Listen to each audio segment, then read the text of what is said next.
আসসালামু আলাইকুম দর্শক, আমন্ত্রণ জানাচ্ছি চ্যানেল আই সংবাদে। আপনাদের সঙ্গে আছি আমি মৃত্তিকা মোস্তফা। বিস্তারিত সংবাদের শুরুতেই জানিয়ে দিচ্ছি ফ্রেশ আটা ময়দা সূচি সংবাদ শিরোনামগুলো। ২৪-এর গণঅভ্যুত্থান দমনে প্রতি রাতে স্বরাষ্ট্রমন্ত্রীর বাসায় বৈঠক হতো। ট্রাইব্যুনালে রাজসাক্ষী সাবেক আইজিপি চৌধুরী মামুনের জবানবন্দি। নিম্ন আদালতের বিচারকদের নিয়ন্ত্রণ ও শৃঙ্খলার দায়িত্ব সুপ্রিম কোর্টের। পদোন্নতি ও শৃঙ্খলা নিয়ে পঞ্চদশ ও চতুর্থ সংশোধনের বিধান হাইকোর্টে বাতিল। নীলফামারীতে উত্তর এপিজেড এলাকায় শ্রমিকদের সঙ্গে আইনশৃঙ্খলা বাহিনীর সংঘর্ষ, একজন নিহত ও আহত ২০ জন।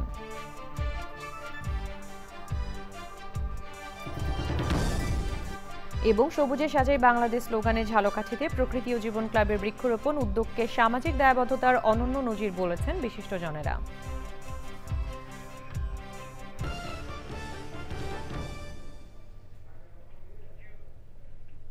দর্শক, সংবাদ শিরোনামগুলো জানাচ্ছিলাম। এখনকার সংবাদ আয়োজন একই সঙ্গে চ্যানেল আর ইউটিউব চ্যানেলে এবং চ্যানেল আর ওটিটি প্ল্যাটফর্ম আই স্ক্রিনে লাইভ স্ট্রিম হচ্ছে। যাচ্ছে বিস্তারিত সংবাদে। মানবতা বিরোধী অপরাধের মামলায় রাজসাক্ষী হিসেবে পূর্ণাঙ্গ সত্য প্রকাশের অঙ্গীকার করে আন্তর্জাতিক অপরাধ ট্রাইব্যুনালে সাক্ষ্য দিচ্ছেন সাবেক আইজিপি চৌধুরী আবদুল্লাহ আল মামুন।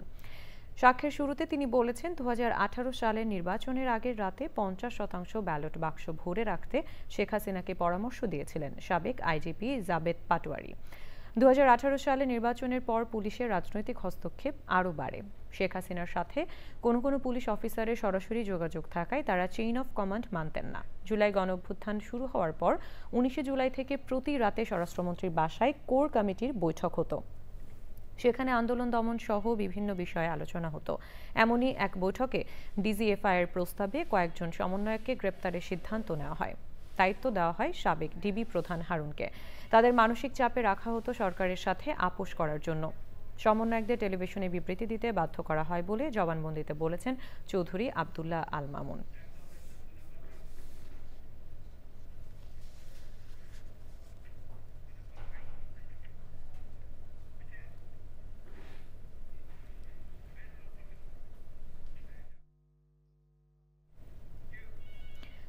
এখন থেকে অধস্তন আদালতের বিচারকদের বদলি পদোন্নতি সহ সার্বিক নিয়ন্ত্রণ করবে সুপ্রিম কোর্ট। সংবিধানের ১১৬ অনুচ্ছেদ সংশোধনী বাতিল করে আদালতের নিয়ন্ত্রণে রাষ্ট্রপতির ক্ষমতা রহিত করে এই আদেশ দিয়েছেন আদালত। ৩ মাসের মধ্যেই আলাদা সচিবালয় করতে নির্দেশ দেওয়া হয়েছে। বিগত সরকারের আমলে সংবিধান সংশোধন করে আদালতের বিচারকদের পদোন্নতি ও বদলির ক্ষমতা রাষ্ট্রপতিকে দেওয়া হয়েছিল।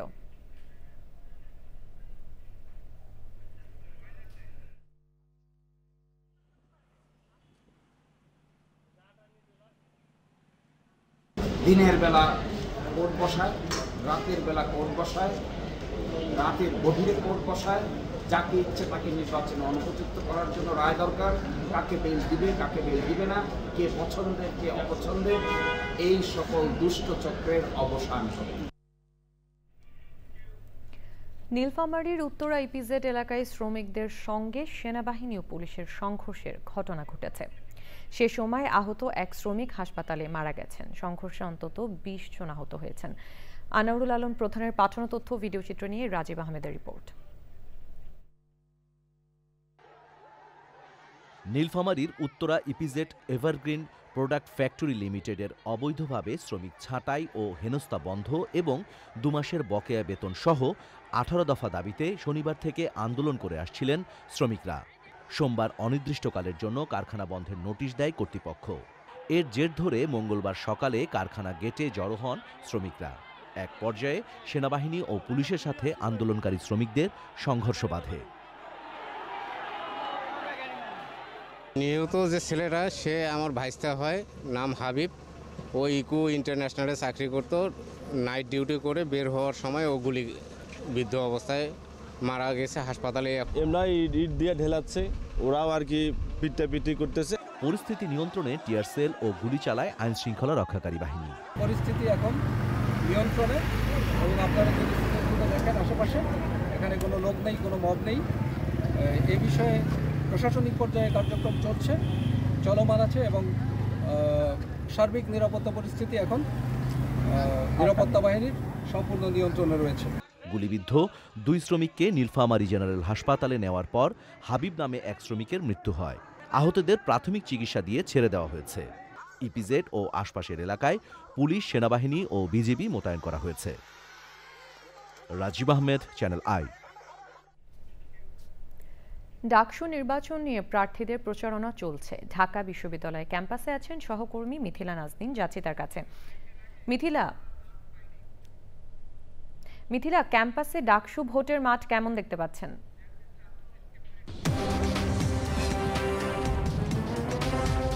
ডাকসু নির্বাচনকে ঘিরে ক্যাম্পাসে যে নির্বাচনী পরিবেশ কিংবা নির্বাচনী যে হাওয়াটা থাকার কথা, সকাল থেকে আমরা আসলে এটা দেখিনি। গত 10-15 দিনে আমাদের কাভারেজের বিষয় ছিল নির্বাচনের মনোনয়ন ফর্ম বিতরণ, জমাদান কিংবা ইস্তেহার ঘোষণা, প্যানেল ঘোষণা, এগুলো। কিন্তু গতকালের যে হাইকোর্টের যে স্থিতাবস্থা এসেছিল যে ডাকসু নির্বাচন নির্দিষ্ট সময়ে হবে না এবং তার পরবর্তী সময়ে আবার বলা হয় যে না, নির্বাচনে কোনো বাধা নেই, এসবের পর থেকে পরিস্থিতিটা আসলে কিছুটা একটু অন্যরকম হয়ে গেছে। নির্বাচনী পরিবেশের বাইরে অন্যান্য বিষয়গুলো অনেক বেশি জোরালো হয়েছে। যেমন আমরা যেই ঢাকা বিশ্ববিদ্যালয়ের যে নারী শিক্ষার্থী রিট করেছিলেন তার বিরুদ্ধে কিংবা তাকে গণধর্ষণের হুমকি দিয়েছে ঢাকা শিবির সমর্থিত এখানে একজন শিবিরের কর্মী। এটাকে ঢাকা বিশ্ববিদ্যালয়ে যে ছাত্র দলের যে প্যানেল আছে তারা বলছে এটা খুবই ন্যাক্কারজনক। তার শাস্তির ব্যাপারে এবং তার ব্যাপারে যেন একাডেমিক ব্যবস্থা নেওয়া হয় সে ব্যাপারে কিন্তু ছাত্রদল দুপুর 12টার সময় কিন্তু টিএসসি থেকে একটি বিক্ষোভ মিছিল শুরু করে, যেখানে বিভিন্ন ছাত্রী হলের শিক্ষার্থীরা অংশ নিয়েছিলেন এবং বিক্ষোভ মিছিলটি সারা ক্যাম্পাস প্রদক্ষিণ করার পর ভিসির অফিসের সামনে গিয়ে তারা কিন্তু ওখানে অবস্থান কর্মসূচি পালন করে এবং তাদের পক্ষ থেকে বলা হচ্ছে যে ডাকসু নির্বাচনকে ঘিরে কোনো ষড়যন্ত্রকে তারা অ্যালাউ করবে না এবং কোনো একটা প্রার্থিতা নিয়ে যদি কোনো সমস্যা থাকে তাহলে নির্দিষ্টভাবে তাকে নিয়ে ব্যবস্থা নেওয়া হবে। কিন্তু এটার ব্যাপারে পুরো নির্বাচনে যে একটা প্রভাব পড়বে এটি ছাত্রদল কোনোভাবে বরদাস্ত করবে না, এটি জানানো হয়েছে। এবং এরবারে ছাত্রদলের জিএস প্রার্থী হামিম তিনি বলেছেন যে শুধু ডাকসু নির্বাচন কেন, ডাকসু নির্বাচনও নির্দিষ্ট সময়ে হতে হবে এবং জাতীয় নির্বাচনের যে। জি, ধন্যবাদ আপনাকে। গণ অধিকার পরিষদের সভাপতি ও ডাকসুর সাবেক ভিপি নুরুল হক নূরকে দেখতে ঢাকা মেডিকেল কলেজ হাসপাতালে যান বিএনপি মহাসচিব মির্জা ফখরুল ইসলাম আলমগীর। সে সময় মির্জা ফখরুল তার স্বাস্থ্যের খোঁজখবর নেন এবং দ্রুত সুস্থ হয়ে উঠতে চিকিৎসার বিষয়ে সার্বিক ব্যবস্থা নিতে চিকিৎসকদের অনুরোধ করেন। গণ অধিকার পরিষদের সাধারণ সম্পাদক রাশেদ খান জানান, নূরকে উন্নত চিকিৎসার জন্য বিদেশে নিয়ে যেতে সরকারের সঙ্গে আলোচনা চলছে। এর আগে দুর্বৃত্তদের হামলায় আহত জাতীয় গণতান্ত্রিক পার্টি জাকপার সভাপতি খন্দকার লুৎফর রহমানকে দেখতে ইসলামী ব্যাংক হাসপাতালে যান মির্জা ফখরুল। সে সময় তার স্বাস্থ্যের খোঁজখবর নেন এবং দ্রুত সুস্থতা কামনা করেন তিনি। হামলার নিন্দা জানিয়ে অপরাধীদের দ্রুত গ্রেপ্তারের দাবি বিএনপি মহাসচিবের। ময়মনসিংহে বাংলাদেশ কৃষি বিশ্ববিদ্যালয় এখনও অচলাবস্থা কাটেনি। চলমান আন্দোলনের অংশ হিসেবে দুপুর 12টা থেকে ক্যাম্পাসের জব্বাড়ির মোড়ে ঢাকা ময়মনসিংহ রেল লাইন আবারও অবরোধ করে রেখেছেন বিক্ষোভরত শিক্ষার্থীরা। অবরোধের কারণে ঢাকা ময়মনসিংহ রুটে ট্রেন চলাচল বন্ধ রয়েছে। আন্দোলনকারীরা জানিয়েছেন হল ছাড়ার নির্দেশ প্রত্যাহার এবং প্রক্টোরিয়াল বডির পদত্যাগ সহ বিশ্ববিদ্যালয় কর্তৃপক্ষকে 6 দফার যে আলটিমেটাম দেওয়া হয়েছিল তাতে কোনো সাড়া না মেলায় তারা আন্দোলন চালিয়ে যাচ্ছেন। দাবি আদায় না হওয়া পর্যন্ত আন্দোলন অব্যাহত থাকবে বলে জানিয়েছেন তারা। গত 2 দিনে পৃথক 2 দেশে প্রাকৃতিক বিপর্যয়ে নিহত হয়েছেন অন্তত 2000 মানুষ। রোববার আফগানিস্তানে 6 মাত্রার ভূমিকম্প এবং পরদিন সুদানে ভূমিধসে এই প্রাণহানি ঘটে। সুদানে কয়েকদিন ধরে চলমান ভারী বৃষ্টিপাত ও বন্যার কারণে সৃষ্ট ভূমিধসে 1000-এরও বেশি মানুষের প্রাণহানি ঘটেছে। সবচেয়ে বেশি ক্ষতিগ্রস্ত হয়েছে উত্তর ও দক্ষিণ সুদান। বিশেষ করে রিভার নাইল রাজ্যে বন্যায় ঘরবাড়ি ভেঙে পড়ায় অনেক মানুষ প্রাণ হারিয়েছেন। সুদানে চলমান গৃহযুদ্ধের কারণে উদ্ধার কাজ সহ পরিস্থিতি মোকাবেলা চ্যালেঞ্জের মুখে পড়েছে। অন্যদিকে আফগানিস্তানে ঘটে যাওয়া ভূমিকম্পে নিহতের সংখ্যা 900 ছাড়িয়েছে। আহতদের মধ্যে অনেকের অবস্থা আশঙ্কাজনক হওয়ায় নিহতের সংখ্যা বাড়তে পারে। ভূমিকম্পে সবচেয়ে বেশি ক্ষতিগ্রস্ত কুনার প্রদেশের পাহাড়ি এলাকায় বেশ কয়েকটি গ্রাম এখনও যোগাযোগ বিচ্ছিন্ন রয়েছে, ফলে এই এলাকায় ত্রাণ সরবরাহে ব্যাঘাত ঘটছে। জলবায়ু সংকট মোকাবেলায় জ্ঞানভিত্তিক উদ্যোগ, বৈশ্বিক ঐক্য ও সহমর্মিতা জরুরি বলে মন্তব্য করেছেন পরিবেশ, বন ও জলবায়ু পরিবর্তন উপদেষ্টা সৈয়দা রিজওয়ানা হাসান। রাজধানীর গুলশানে সুইজারল্যান্ড দূতাবাস আয়োজিত বায়োফিলিয়া, মানুষ, জলবায়ু ও সংস্কৃতির পুনঃসংযোগ অনুষ্ঠানে প্রধান অতিথির বক্তব্যে তিনি এসব কথা বলেন। তিনি আরও বলেন, সীমিত সময় ও সম্পদ কাজে লাগিয়ে টেকসই অগ্রযাত্রা নিশ্চিতে ঐক্যবদ্ধভাবে কাজ করতে হবে। ভৌগোলিক অবস্থান ও বদ্বীপ হিসেবে বাংলাদেশ জলবায়ু পরিবর্তনের মারাত্মক ঝুঁকিতে রয়েছে উল্লেখ করে উপদেষ্টা বলেন, অভিযোজনের জন্য প্রয়োজনীয় অর্থায়ন ও প্রযুক্তিগত সহায়তা এখনও প্রত্যাশিত মাত্রায় পাওয়া যাচ্ছে না। লড়াইয়ের মাত্রা দিন দিন বেড়েই যাচ্ছে, এর ব্যাপকতা এবং গভীরতা বেড়ে যাচ্ছে এবং এর বিপরীতে যে পরিমাণ সাহায্য সহযোগিতার দরকার সেটা আসলে আমাদের হাতে নেই। তখন কিন্তু আসলে সত্যিকার অর্থেই চিন্তিত হয়ে উঠতে হয়। আমাদের দেশের যতটুকুন সম্পদ আছে ততটুকুন নিয়েই কিন্তু আমাদের প্রস্তুতি আমাদেরকে চালিয়ে যেতে হবে। উপকূলীয় জনপদে জলবায়ু অভিযোজন নিশ্চিতে সবুজে সাজায় বাংলাদেশ, এই স্লোগানে ঝালকাঠিতে বৃক্ষরোপণ করেছে প্রকৃতি ও জীবন ক্লাব। সদর উপজেলার নৌকাঠি মাধ্যমিক বিদ্যালয় ও নলছিটি উপজেলার প্রতাপ মাধ্যমিক বিদ্যালয় সহ বিভিন্ন শিক্ষা প্রতিষ্ঠানে বৃক্ষায়নের সহায়ক মোবাইল নেটওয়ার্ক অপারেটর বাংলালিংক। এমন উদ্যোগকে সামাজিক দায়বদ্ধতার অনন্য নজির বলেছেন বিশিষ্টজনেরা। মানিক রায়ের তথ্য ও ভিডিওচিত্রে আফরোজা হাসির রিপোর্ট। নদী, খাল ও সবুজের সমারোহের পাশাপাশি রয়েছে গ্রামীণ ও শহুরে পরিবেশের মিশেল। তবে প্রাকৃতিক বেদবাগান সহ বৃক্ষ নিধনে ভারসাম্য হারাচ্ছে পরিবেশ প্রকৃতি। পরিবেশগত ঐতিহ্য ফেরাতে বাংলালিংকের সহায়তায় ঝালকাঠিতেও প্রকৃতি ও জীবন ক্লাবের সবুজ অভিযাত্রা। সবুজে সাজাই বাংলাদেশ এই প্রতিপাদ্যে ঝালকাঠি জেলায় বৃক্ষরোপণ কর্মসূচি পালন করেছে প্রকৃতি জীবন ক্লাব। ঝালকাঠি একটি উপকূলীয় অঞ্চল। এই উপকূলীয় অঞ্চলে কিন্তু যত বেশি সারিবদ্ধভাবে আমরা গাছ লাগাবো তত কিন্তু ঝড় জলোচ্ছ্বাস সে রুখে দিবে। এই যে সারিবদ্ধ বেষ্টনীর গাছ, এই গাছ কিন্তু প্রায় 40% ঝড় জলোচ্ছ্বাসকে রুখে দেয় এবং এই কাজটি, এই গাছ কিন্তু তার বুক আগলিয়ে করছে। এই যে গাছ তার জীবন দিয়ে আমাদের রক্ষা করছে, সেই গাছকে কিন্তু আমাদের যত বেশি পারি লাগাতে হবে এবং উপকূল অঞ্চলকে বেষ্টনীর মাধ্যমে রক্ষা করতে হবে। সবুজায়নে যুক্ত হয়ে পরিবেশ রক্ষার প্রত্যয় নতুন প্রজন্মের। বৃক্ষরোপণটা অতি প্রয়োজনীয়, গাছ আমাদের পরম বন্ধু, এটা আমাদের সবসময় মাথায় রাখতে হবে। ঝালকাঠির মলিন প্রকৃতিতে আবারও প্রাণোচ্ছ্বাসের প্রত্যাশা সুধীজনদের। জলবায়ু থেকে রক্ষা করার জন্য, বাংলাদেশকে রক্ষা করার জন্য পতিত জায়গা এবং জলাভূমি আছে, এখানে আমরা সময় উপযোগী আমরা বিভিন্ন ধরনের বৃক্ষরোপণ করব। এই বৃক্ষের মাধ্যমে পশুদের আশ্রয়স্থল, পাখিদের আশ্রয়স্থল এবং মাটি ক্ষয়রোধ, ভূমি ক্ষয়রোধ সবকিছু হয়ে থাকে। তাপমাত্রা বৃদ্ধি পেয়েছে, এতে আসলে বিশ্বের সকলের স্বাস্থ্য হুমকি হয়ে দাঁড়াচ্ছে। সেক্ষেত্রে চ্যানেলাই যে বৃক্ষরোপণের একটা আয়োজন করেছে, চ্যানেলকে আবারও অসংখ্য ধন্যবাদ। গাছ কিন্তু আমাদের খুব উত্তম বন্ধু এবং পরিবেশ বান্ধব একটা উৎস, যেটা দিয়ে আমরা অনেক কিছু উপকার পেতে পারি। বৈশ্বিক উষ্ণায়ন ও জলবায়ু পরিবর্তনের প্রভাব থেকে রক্ষা পেতে বৃক্ষরোপণকে সামাজিক আন্দোলনে পরিণত করার আহ্বান পরিবেশবাদীদের। আফরোজা হাসি, চ্যানেল আই।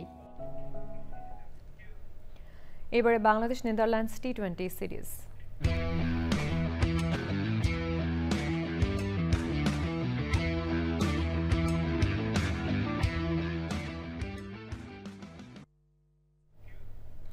ডাচদের টানা 2 ম্যাচে হারিয়ে 2-0 সিরিজ জয়ের পর বেশ ফুরফুরে মেজাজে আছে বাংলাদেশ ক্রিকেট দল। এবার ঘরের মাঠে নেদারল্যান্ডসকে তৃতীয় ও শেষ টি-20তে হারিয়ে হোয়াইট ওয়াশ করার লক্ষ্য টাইগারদের। সিলেটে আছেন তানভীর আহমেদ। বাংলাদেশ ক্রিকেট দলের সবশেষ আপডেট জানাবো তার কাছ থেকেই। তানভীর, তৃতীয় শেষ টি-20 নিয়ে বাংলাদেশের প্রস্তুতি ও পরিকল্পনাগুলো জানাবেন।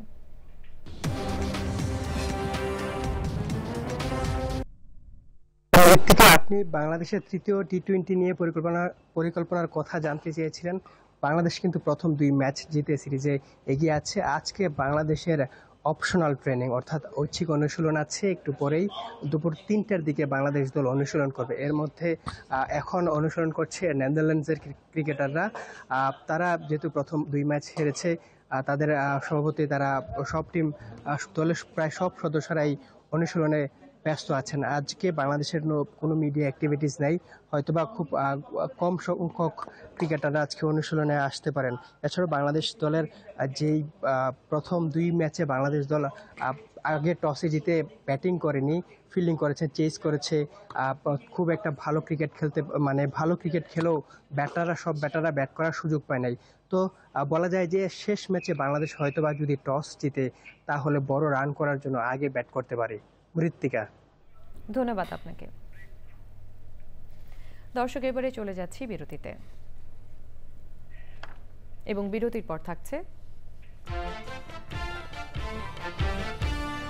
আন্তর্জাতিক টি-20 থেকে মিচেল স্টার্কের অবসর, টেস্ট এবং ওডিআইকে গুরুত্ব দিতে অজি পেসারের সিদ্ধান্ত।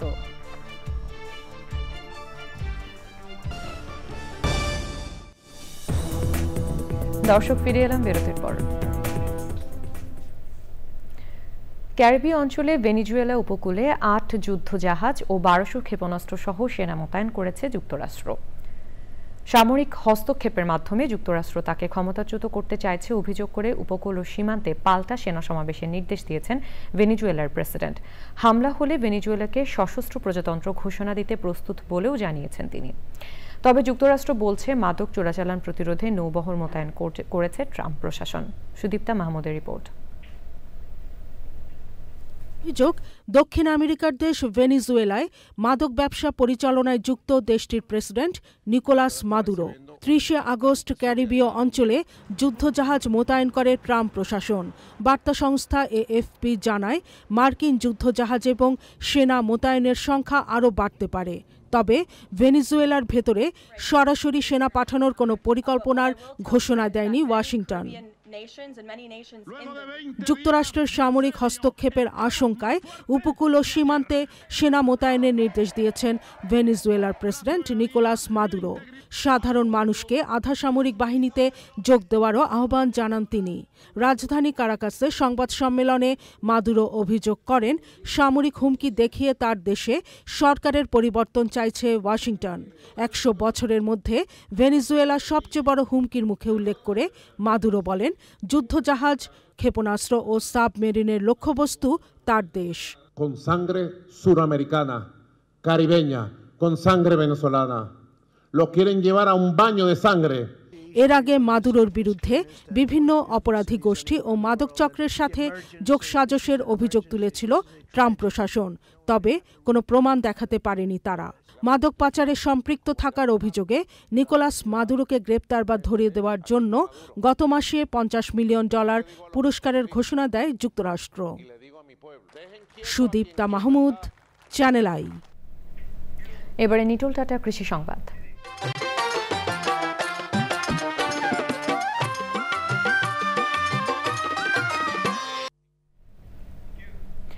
উন্নত জাতের আখ চাষ এবং আখের জমিতে সাথী ফসল উৎপাদনে সফল হয়েছেন নেত্রকোনার কৃষক। চলতি মৌসুমে আখের ফলন ও বাজার দর দুটোই ভালো হওয়ায় বাড়ছে আখ চাষ। জেলা কৃষি বিভাগের তথ্য মতে গত বছরে 7,000 হেক্টর জমি থেকে বেড়ে এই বছর প্রায় 10,000 হেক্টরে আখ চাষ হয়েছে। এখন দেখবেন প্রকৃতি সংবাদ।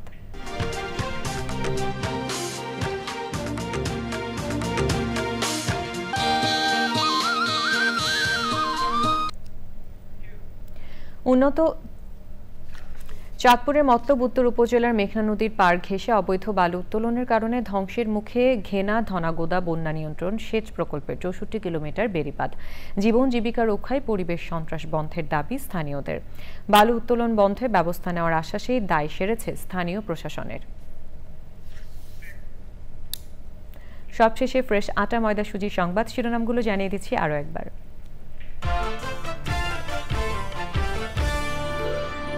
জুলাই অভ্যুত্থান দমনে প্রতি রাতে স্বরাষ্ট্রমন্ত্রীর বাসায় বৈঠক হতো বললেন সাবেক আইজিপি মামুন। ট্রাইব্যুনালে রাজসাক্ষীর জবানবন্দি।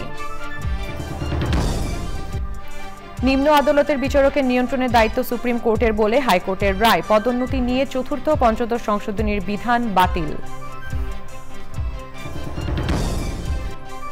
নীলফামারীতে উত্তর ইপিজেড এলাকায় শ্রমিকদের সঙ্গে নিরাপত্তা ও আইন শৃঙ্খলার সংঘর্ষ, 1 জন নিহত ও আহত 20 জন। এবং সবুজে সাজায় বাংলাদেশ স্লোগানে ঝালকাঠিতে প্রকৃতি ও জীবন ক্লাবের বৃক্ষরোপণ সামাজিক দায়বদ্ধতার অনন্য নজির বলে বিশিষ্টজনদের মন্তব্য।